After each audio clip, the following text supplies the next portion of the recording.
Hi, I'm Realtor Sarah Morrow with South State Peak Realty. On today's 6th Proper Tea Time episode, we're hearing about the residential permitting process in Longmont from Assistant Chief Building Official Matt Payette. Matt has 5 years experience with the city of Longmont. And that's even more impressive when you consider that Longmont approves between 6,000 and 7,000 project applications each year. Matt is refined in his craft. He's a licensed master electrician. He's highly efficient in the plan review process, and he's a Longmont native family man. In addition to his degree in public administration, Matt holds the designation of Master Code Professional with the International Code Council, which only a few hundred individuals hold worldwide. So if you're considering a build-out, a scrape, an addition, a remodel, a rehab, a flip, or a basement finish, you gotta go through Matt, and you'll be lucky to have worked with him.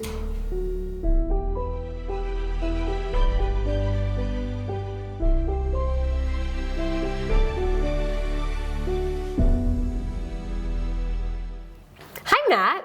Hi. Thank you so much for being here. Oh, thank you. Welcome. Let's jump right in. So, why don't you tell us a little bit about the residential permitting process here in Longmont? Who the cast of players are, how that all works. It seems like everyone wants to redo at least their basement these days. So tell us what the steps are. Do get a lot of basement finish permits. So it starts off with the application, and that goes through the permit techs. And they go through and make sure we have all the information we need as to do the plan review.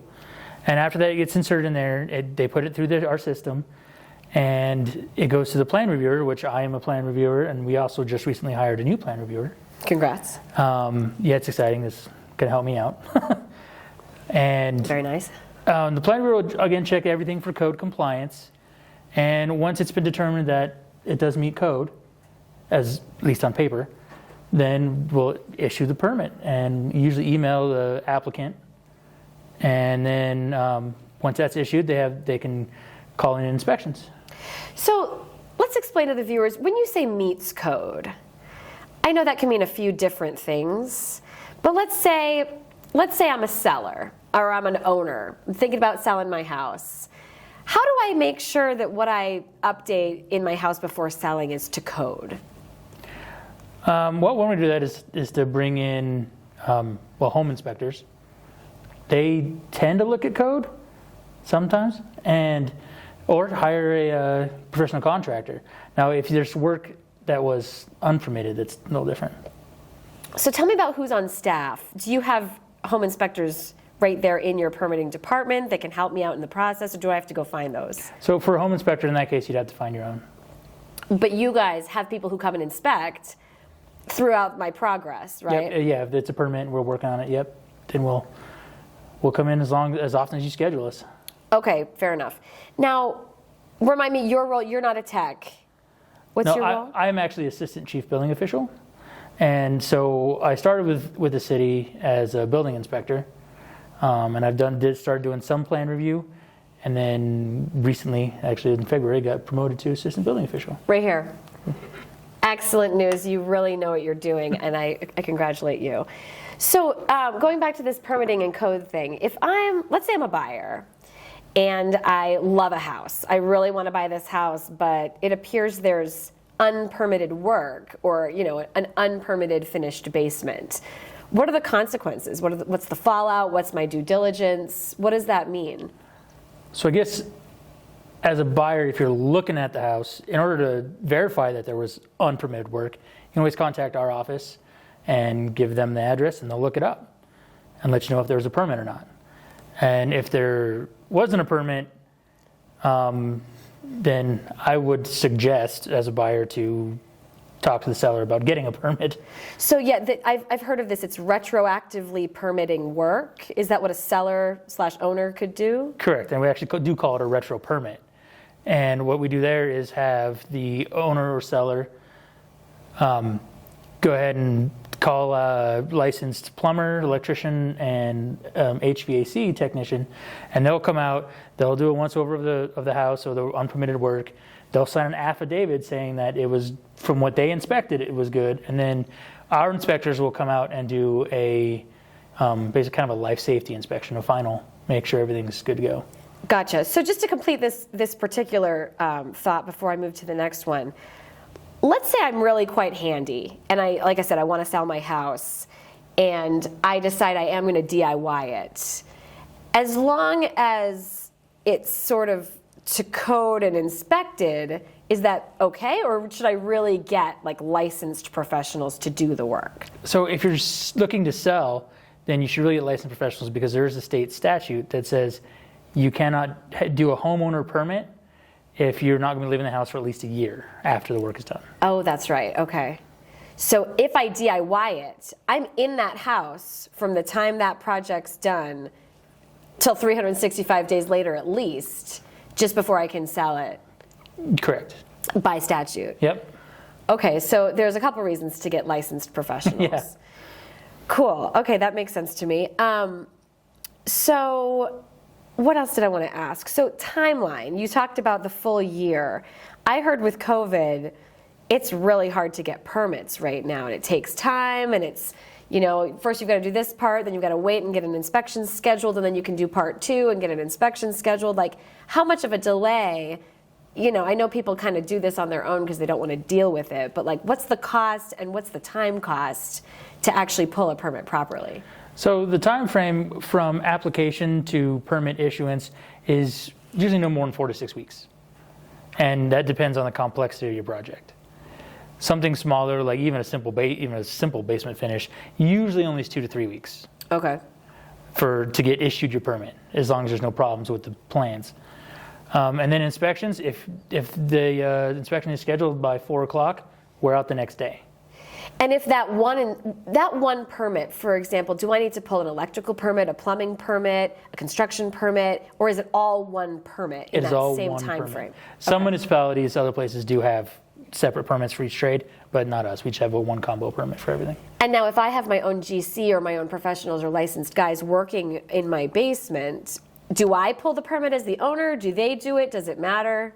So we would want the contractor to pull the permit, and that's mostly so we have record of who did the work. Okay, so you record all those names, correct. You make sure they're licensed. Yeah, we're required, contractors that work in the city are required to be licensed through us. Okay, fair enough. That makes sense. But if I pulled it as an owner, like, it's possible, but it's just, who knows who did the work, right? Correct. Okay, gotcha. And once I have my permit, how long before that expires? A year.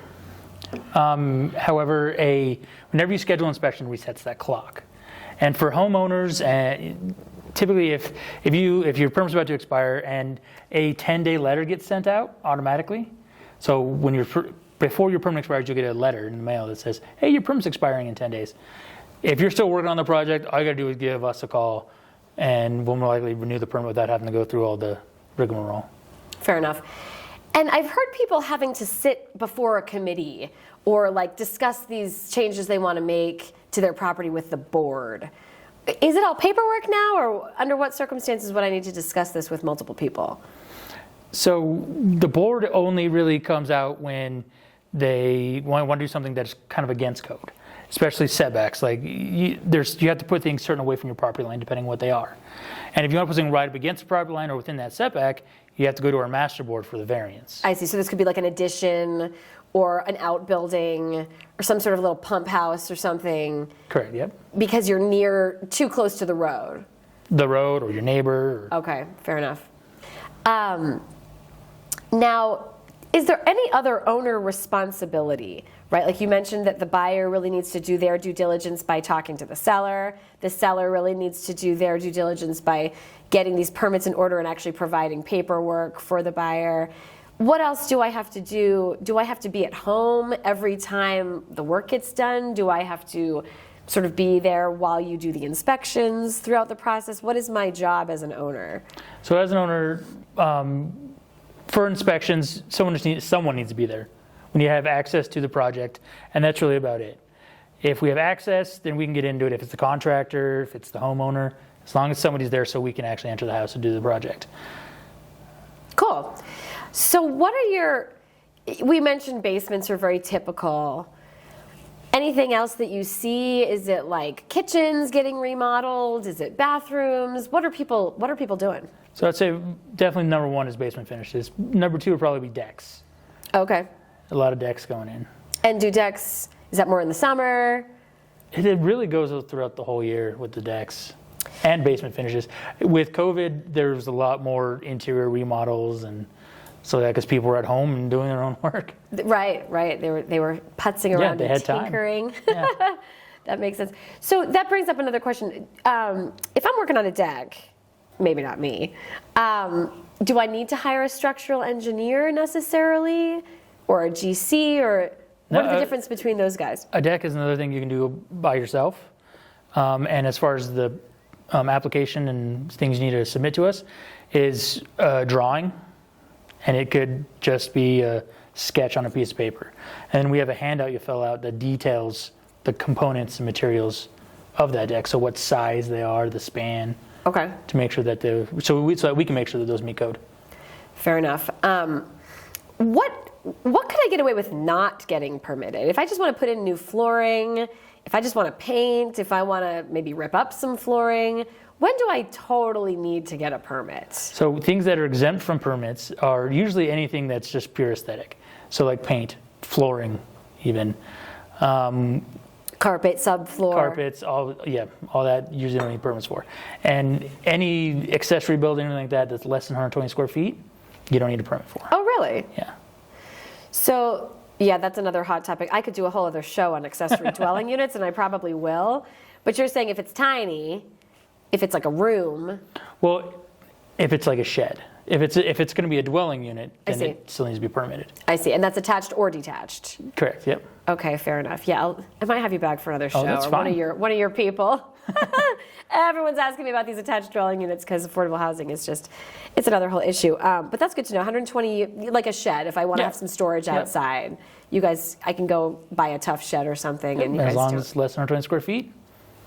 Fair enough. All right. Well, I mean, this was so efficient. You are a wealth of knowledge. Would you share with us, I don't know, some cool story, some cool project that you've seen in the last year, maybe during COVID, maybe something atypical that isn't just a basement that kind of raised your eyebrows? So one of them was actually a basement finish. And they had finished that was a previously just unfinished storage area. And so it was, I guess, lack of a better word, a man cave. And the way they accessed it was actually they call it a Murphy door. Uh-huh. So it was a bookshelf that opened up into this room. Ooh, it's so Clue. Yeah, exactly. And he had all his, military memorabilia and stuff in there. So that was really neat. That is cool. And was it like was it actually kind of hidden? Yeah. If I wasn't there to inspect it and they didn't open up for me, I would have never thought to look in there. Fun. And then the new thing that I've only seen once is solar roofs. Okay, yeah, this is common. Yeah, the solar shingles that are coming out now. I wouldn't say common yet, but very in demand and kind of curious. Correct, and I'm talking to some of the contractors that put those in. That's why we haven't seen a whole lot, because there's so much demand for them. And they're pricey too. Yeah, they can't keep up with manufacturing. Oh, interesting. All right, but people are putting in requests for those installations. Yeah, we have 4 or 5 permits for those right now, just sitting there waiting for them to have the materials. Right here in Longmont. Yep. And you're a Longmont resident yourself, right? I was up until recently. Oh, congrats. Yeah, my wife and I moved to Firestone recently. Very nice. Upgrade. Yeah, well, step up buyer. And I'd lived in Longmont since I was 8 years old, so. So it was time for change. Yeah. Well, you seem to really know the area. You know your stuff. I so appreciate your time, Matt. Of course. Thank you for being here. Yeah. That's the proper tea.